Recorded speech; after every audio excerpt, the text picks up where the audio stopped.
So, would the Fed keep raising interest rates even if the economy kind of becomes a recession, and even though just to control inflation? That's a great question because this is the battle. That is the question. If you want to know where the stock market's going to go, you need to be able to answer that question. And unfortunately, we can't answer that question. So we're going to watch the price and see what the market thinks and react to that because the market can be pretty perceptive, right? It's a good leading indicator.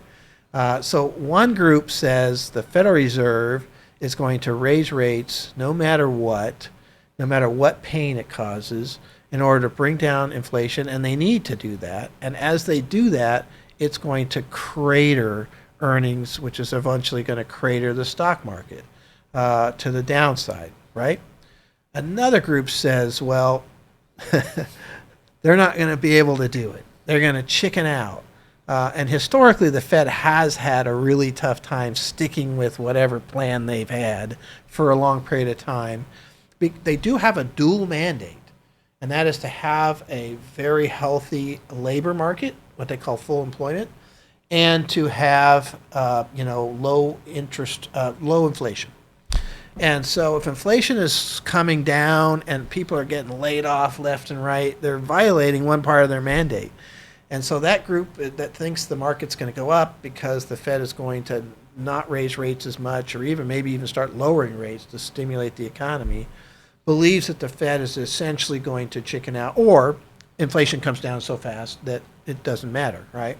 But that is the question. It's a really interesting piece. So do I think that they will do this? This is what they're saying they're going to do.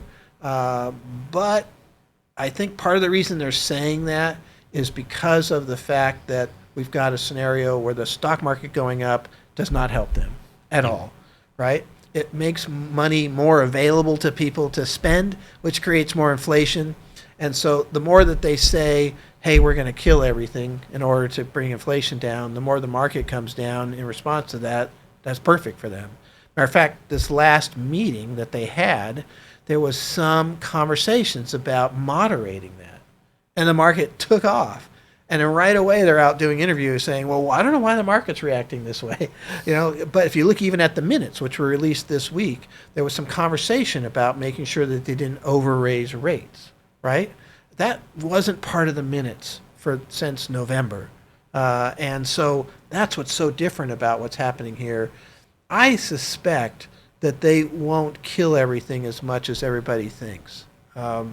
And doesn't mean we won't have a downward stock market for all kinds of different reasons, but it could moderate how much that goes down as far as that goes. Because I think the Federal Reserve is going to be able to be a bit more common. Core inflation has been dropping pretty nicely. Commodities are dropping nicely. Maybe not as much as they should on all these things, to be honest. But and gas prices coming down, oil prices are coming down. That's part of the commodities bucket, but an important one. So I don't know. I think that things are going to probably work out where the Federal Reserve doesn't, just absolutely crush the market. It would have to be something weird. There are scenarios. So, for example, Russia just completely cuts off. They just shut down the Nord pipeline again today. No, they announced. They announced it. Okay, Yeah, they announced it today, and so they were already down to only 20% of deliveries, right? But what if they did that with the oil, gas, and coal across the board? You could have an increasing price in energy, right? That just goes skyrocketing. The Federal Reserve, has been raising rates, but you'd really have to bring things down a lot if oil got to $200, $250, $300 a barrel, whatever it might be.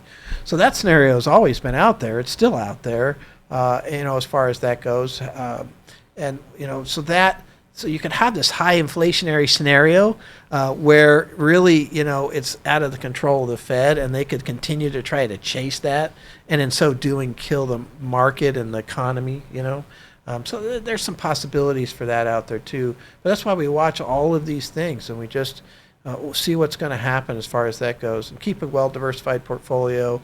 Those type of things, because we don't know. There's always that. I always call it the outside incident. There's always something that could happen that could change things overnight. So, do you think the current path we're on is what the Fed's saying? This kind of soft landing, where we don't crater the economy. Yes, the economy slows down, but inflation gets moderates while the economy kind of stabilizes. Yeah, it's a good point because they are saying that, hey, we're going to get aggressive. We might do 3/4 points in September. At the same time, at least in my opinion, the majority conversation is about, hey, we still think we can have a soft landing. So there's, which is ironic because they think the market is going up too much, yet at the same time they don't want to say that they're going to cause a recession. So and so the market has to figure that out and figure out what they've got. But it's a good point. They have they think that they can do this, and it's possible.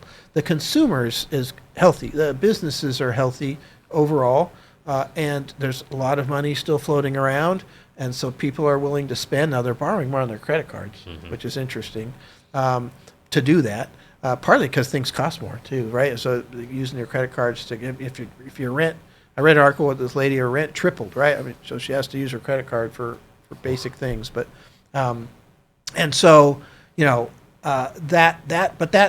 ability to continue to spend could soften the blow and get us to the soft landing. Soft landing is probably the hardest thing to do here, at least in my opinion, but it's definitely possible.